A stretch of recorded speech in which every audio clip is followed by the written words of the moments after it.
¿Cuáles son mis derechos? Bienvenidos al podcast Tesoros Nuevos y Viejos con Lenín Munguía. Y en esta ocasión continuamos nuestra serie de estudios sobre la teología de la primera carta a los Corintios. La Declaración Universal de los Derechos Humanos, elaborada por representantes de diferentes países, trasfondos y culturas, marcó un hito en la historia. Fue proclamada por la Asamblea General de las Naciones Unidas en París el 10 de diciembre de 1948. Para esa fecha, las dos guerras mundiales nos habían demostrado la falsedad de la ilusión de poner nuestra esperanza en el progreso tecnológico y en el desarrollo científico para construir un mundo mejor. Las más avanzadas naciones en ese entonces desnudaron sus brazos una contra otra de maneras creativamente destructivas. Si bien es cierto, cada país, cada sociedad tiene sus códigos legales, cada sociedad tiene su, podríamos decir, cosmovisión de justicia. Y precisamente en este episodio quiero hablarte de la teología de los derechos según Primera a los Corintios, particularmente el capítulo 9. Debemos de recordar, sin embargo, que en esta era postmoderna en la que vivimos, el valor número uno es el relativismo. No existe una verdad absoluta. Y tú sabes que como no existe una verdad absoluta, la realidad es interpretada desde diversos y diferentes puntos de vista, cada uno de ellos igualmente válido como el otro que es diferente. Por eso no estamos de acuerdo en todo el día de hoy y a la vez estamos de acuerdo en nada. El derecho a la vida, el derecho a nacer, el derecho a la educación, el derecho a la salud, el derecho a un nombre, el derecho a una nacionalidad, etc. Pero la pandemia actual ha desnudado, yo diría, crudamente lo mal que estamos por dentro desde hace mucho tiempo. Mis derechos priman por sobre el bien común. Tú lo has visto. Tú has visto las noticias, tú has leído las noticias, tú lo miras en las redes sociales. La gente volviéndose loca, la gente perdiendo la cordura, atacándose uno a otros por hacer valer y hacer prevalecer los derechos de uno por sobre los derechos de los demás, sin importar el bien común. Porque recuerda, nada nos importa, nada nos afecta, no nos interesa a nuestro alrededor hasta que nos afecta personalmente, hasta que nos toca a nosotros. Y es lo que vemos el día de hoy. No me importan tus derechos, dicen unos, hasta que tú hagas valer los míos. En esta cama procustiana de una estira y encoge eternos, irreconciliables, es donde nosotros vivimos nuestras vidas y tratamos de dar un sentido de cohesión a nuestras sociedades, pero es una cohesión efímera, transparente, porque hasta que tus derechos se interponen contra los míos, todo va muy bien. La pregunta en este episodio es: ¿cuáles son mis derechos? Esta es una pregunta muy relevante y muy actual que yo digo que tiene consideraciones tan importantes como, por ejemplo, a mí me encanta el ajedrez y pienso en implicaciones y ramificaciones de esta pregunta, así como mover la pieza correcta en un tablero de ajedrez en el momento correcto. Me recuerda a un José Raúl Capablanca contra un Alejín. El asunto de los derechos sale a relucir también en el ministerio de Pablo con la traumática iglesia en Corinto. Ahí en su primera carta canónica de Corintios, en el capítulo 9 precisamente, Pablo nos dice lo siguiente: ¿no soy libre? ¿No soy apóstol? ¿No he visto a Jesús nuestro Señor? ¿No son ustedes el fruto de mi trabajo en el Señor? Aunque otros no me reconozcan como apóstol, para ustedes sí lo soy, porque ustedes mismos son el sello de mi apostolado en el Señor. Esta es mi defensa contra los que me critican. ¿Acaso no tenemos derecho a comer y a beber? Aquí Pablo empieza a enumerar una lista de cuáles son sus derechos como ministro, como persona, como apóstol en el Señor. ¿No tenemos derecho a viajar acompañados por una esposa creyente como hacen los demás apóstoles y Cefas y los hermanos del Señor? ¿O es que solo Bernabé y yo estamos obligados a ganarnos la vida con otros trabajos? ¿Qué soldado presta servicio militar pagándose sus propios gastos? ¿Qué agricultor planta un viñedo y no come de sus uvas? ¿Qué pastor cuida un rebaño y no toma de la leche que ordeña? No piensen que digo esto solamente desde un punto de vista humano. ¿No lo dice también la ley? Porque en la ley de Moisés está escrito: no le pongas bozal al buey mientras esté trillando. ¿Acaso se preocupa Dios por los bueyes? ¿O lo dice más bien por nosotros? Por supuesto que lo dice por nosotros, porque cuando el labrador ara y el segador trilla, deben hacerlo con la esperanza de participar de la cosecha. Si hemos sembrado semilla espiritual entre ustedes, ¿será mucho pedir que cosechemos de ustedes lo material? Si otros tienen derecho a este sustento de parte de ustedes, ¿no lo tendremos aún más nosotros? Sin embargo, escucha esto, sin embargo, no ejercimos este derecho, sino que lo soportamos todo con tal de no crear obstáculo al evangelio de Cristo.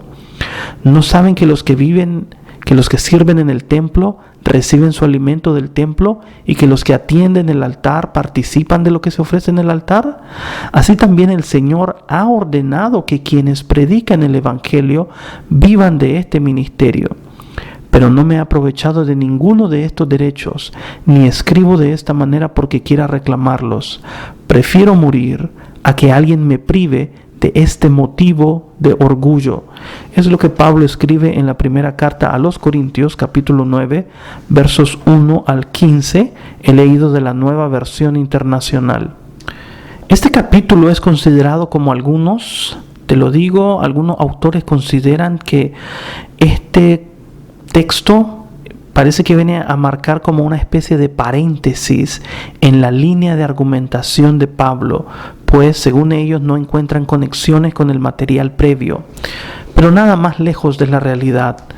En esta sección, cuando haces una lectura pausada, detallada, vas a encontrar palabras claves que conectan temáticamente el capítulo 9 con los capítulos anteriores. Una de esas palabras claves es orgullo o jactancia. Contrario a nuestros valores del día de hoy, donde no vemos la jactancia o el orgullo como algo bueno, en la sociedad romana del siglo I la jactancia era considerada loable, honorable. Por ejemplo, los grandes estrategas militares, los grandes héroes de guerra, se jactaban de sus conquistas, de reducir a cenizas a sus oponentes y de esclavizar a sus poblaciones. ¿Cómo se jactaba el cónsul romano Lucio Mumio, quien en el 146 a.C. arrasó a la antigua Corinto por su rebelión contra la influencia económica de la República de Roma en la zona del Peloponeso? Y es que siempre los políticos se jactan de ser benefactores de sus sociedades. En ocasiones algunos lo son, pero no en nuestra América Latina, donde se jactan de dar migajas a nuestros pueblos mientras ellos derrochan opulencia con el dinero que sacan del mismo pueblo o de negocios mal habidos como el narcotráfico, pero nunca de sus propios bolsillos. También se jactaban algunos de los corintios, se jactaban de sus divisiones en los capítulos 1 al 4, se jactaban de que uno de los benefactores de la iglesia tenía por mujer a la esposa de su padre, nos dice el capítulo 5, o el capítulo 7 nos dice de su frecuente visita a las prostitutas. Y en el capítulo 8, algunos de ellos se jactan, se enorgullecen de su conocimiento monoteísta, que hemos hablado en episodios anteriores en esta misma serie. Si no lo has escuchado aún, te recomiendo que escuches ese episodio, monoteísmo, en primera a los Corintios. Y estos piensan, los del capítulo 8, los que tienen el conocimiento de que existe solamente un Dios y que los ídolos como Zeus, Atena, no son nada, ellos pensaban que eso les daba derecho a atender reuniones sociales como banquetes, cumpleaños, etcétera, en templos paganos que abundaban en Corinto, aún a sabiendas que los hermanos que no tenían ese conocimiento pecaban en sus débiles conciencias al verle a ellos sentados a la mesa a los ídolos. Se jactan otros el día de hoy diciendo que si no te reúnes en el local de la iglesia por causa de tu temor al contagio al COVID-19, estás pecando. Se jactan otros de no dejar de congregarse porque son responsables en la fe y es su derecho divino, dicen. Se jactan también los que no usan máscaras al salir a la calle, se jactan los que la usan. Se jactan los que se reúnen virtualmente y también se jactan los que no pueden hacerlo. Se jactan los que tienen dinero, se jactan los poderosos, se jactan los que usan armas, se jactan los que no usan armas. Se jacta el esposo machista, se jacta la feminista, y todos por igual invocan el mismo principio. Todos por igual invocan el mismo derecho, es mi derecho divino. Pues déjame decirte algo. Sabes, no somos totalmente libres, es una ilusión. A menos que te mudes a una isla desierta, vivas por tu cuenta, o a una cueva o al bosque, siempre estamos limitados y definidos por otros. Siempre, mientras vivamos en comunidad y desde que el ser humano desarrolló el arte y la habilidad de la comunicación, estamos limitados y definidos por otros. De hecho, teológicamente es la esencia misma del Dios Trino a quien adoramos, una comunidad eterna de Padre, Hijo y Espíritu Santo, unidos por y en amor desde la eternidad. Y Dios, en su libertad, porque ontológicamente Él no necesita de una razón extrínseca para ser, Dios en su libertad define precisamente lo que libertad significa. Una vida interpenetrada y saturada por amor que se está entregando siempre por el otro que es diferente. El ejemplo máximo en el sacrificio de nuestro Señor Jesucristo en la cruz precisamente es ese. Siendo Dios, teniendo derecho a ser adorado por quienes lo colgaron en el madero, renunció sin embargo a ese derecho para darte vida eterna a ti. La iglesia en Corinto está liderada por algunos benefactores, quienes quieren ejercer su influencia sobre Pablo, dominarlo mediante algunas regalías y prestaciones. Claro, porque tú debes de saber que en el siglo I, en una sociedad romana como en Corinto, es abominable, es deshonroso que Pablo trabaje con sus manos, pudiendo aceptar de ellos sostenimiento económico. Pero Pablo sabe que en ese contexto en particular, su misión se vería en peligro. Porque en otras ocasiones Pablo acepta, por ejemplo, de la iglesia en Filipos, sostenimiento económico. Pero en esta ocasión Pablo es muy sabio, no acepta dinero ni sostenimiento de los patrones, de los benefactores de Corinto. ¿Por qué? Porque sabe las complicaciones que en ese contexto en particular hay.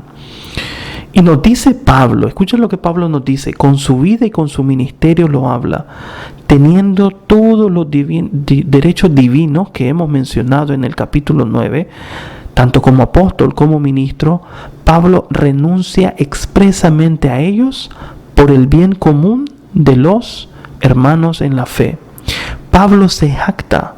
Claro, Pablo tiene derecho a jactarse y ejerce ese derecho, pero Pablo renuncia a los demás por amor.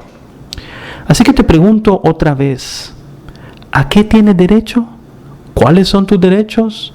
Pablo nos dice en el verso 19, siendo libre de todos, me he hecho esclavo de todos para ganar a mayor número. Siendo libre de todos, teniendo el derecho de ser libre, me he hecho esclavo. Renunciando a mi libertad, he decidido tomar el rol, la función de esclavo de todos para ganar a mayor número. ¡Qué concepto! ¡Qué poder! ¡Qué enseñanza! ¡Qué principio! ¿Por qué Pablo hace esto? Él nos lo dice en el verso 23, para hacerme copartícipe del Evangelio, para hacerme socio del Evangelio. Tú tienes derecho a renunciar a tus divinos derechos. Ese es el derecho que tenemos, para adoptar el amor en todo lo que haces. Por ejemplo, cuando te quedas en casa, cuando usas mascarilla, cuando usas máscara, cuando evitas abrazar o saludar de mano, lo haces no por temor, sino por amor al otro, al que es vulnerable. A este mundo verdaderamente le hace falta, mucha falta, recordar este principio de Pablo en 1 Corintios 9. Vivamos una teología de derechos, sí, pero del derecho a renunciar a nuestros derechos, de renunciar a lo que es mío para agradar, para beneficiar, para ganar al otro que es diferente. Y a eso estamos llamados. Si este episodio ha sido de bendición para ti, te pido que por favor lo compartas en tus redes sociales. Te pido por favor que te suscribas al podcast Tesoros Nuevos y Viejos y que le des like. También quiero invitarte a suscribirte al canal de YouTube Tesoros Nuevos y Viejos y que nos encuentres y te suscribas y le des like a nuestra página en Facebook. Dios te bendiga y nos escuchamos en otro episodio.